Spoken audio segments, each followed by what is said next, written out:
Greetings and welcome to a spooky edition of Odin Writes Shit.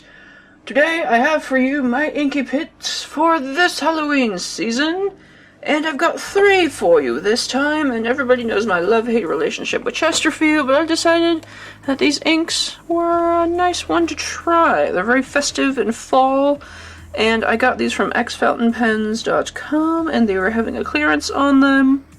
And they apparently are no longer carrying these, so I nabbed them because a pen pal of mine used one of these colors, and I was like, you know what, let's just get it out.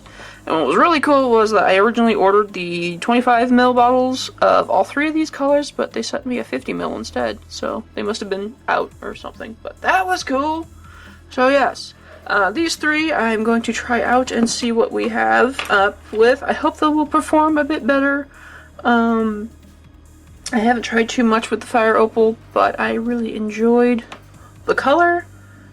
And yes, so let's get started. We have Fire Opal, Antique Copper, and Antique Raven, which is probably like, I don't know, I picture an aged raven with like gray feathers stuck to it and stuff like that, but that's just me. Anyway, I'm gonna start with Fire Opal because it's a very lovely color. Very pretty purpley color. Yes.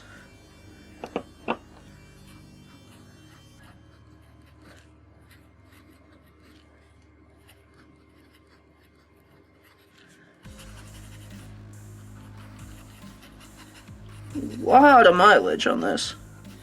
Holy shit.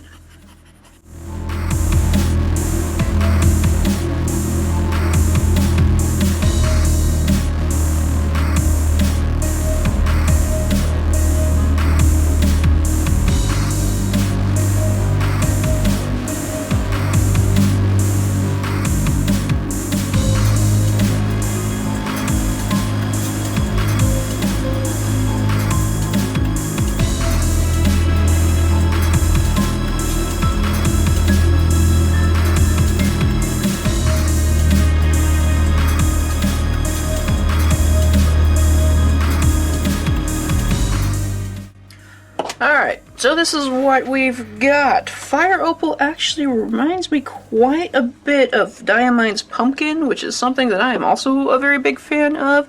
This is a really nice orange. It's got like a very nice rich color. This is on a, what is this? My writing pad from Strathmore. Yeah, Strathmore writing pad. Yeah, I really like that, so I'm really glad I got a big bottle of this. So yeah, if the Chesterfield is no longer obtainable, the Diamine Pumpkin is a pretty good dupe for this. Doesn't seem to have too much in the way of shading. Though, that being said, it's a very even pigmentation, and it's just a really pretty color.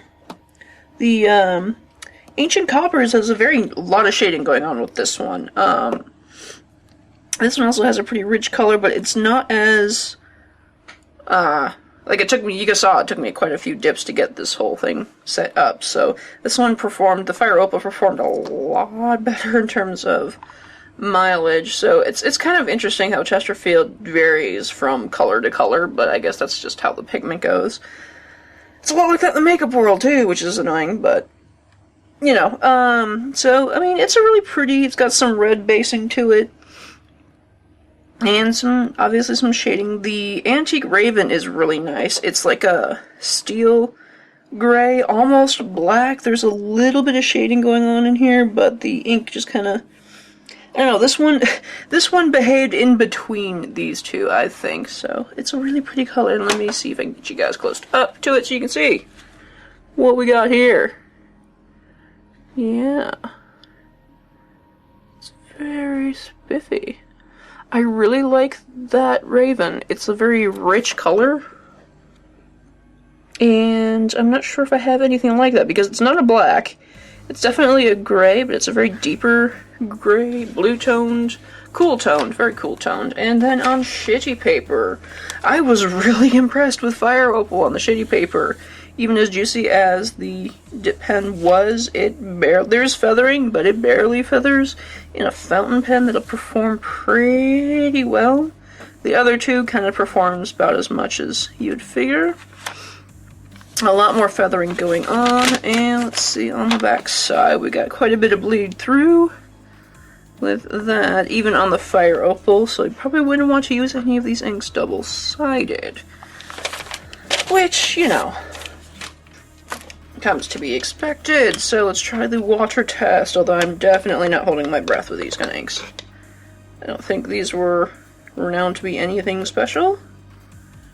Whee, nope. Pretty. Still very pretty.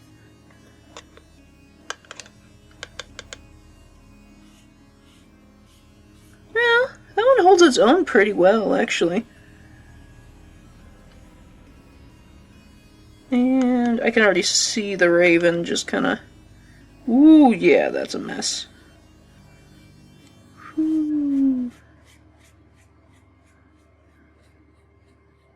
Blip, blip, blip, blip, blip, blip, blip, blip. So, nope, no waterproofness here, but this one probably wins in that regard because you got some time to save it a little bit. Yeah, kinda, sorta. I don't know.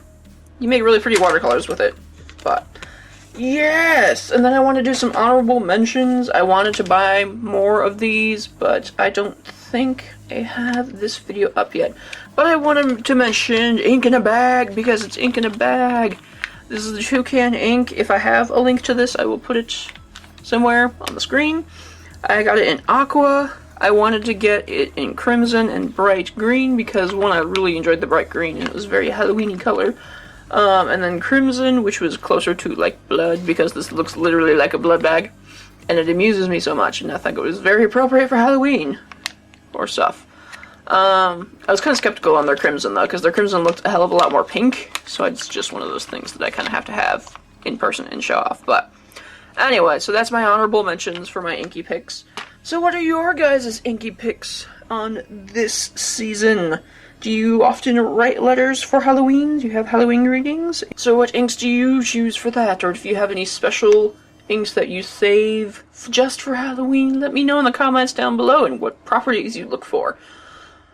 And yeah, I think that'll do it for this spooky edition. Thank you guys so much for joining me, and of course, if there's anything I need to be trying out right now, feel free to leave me a comment down below, and I will see you next time.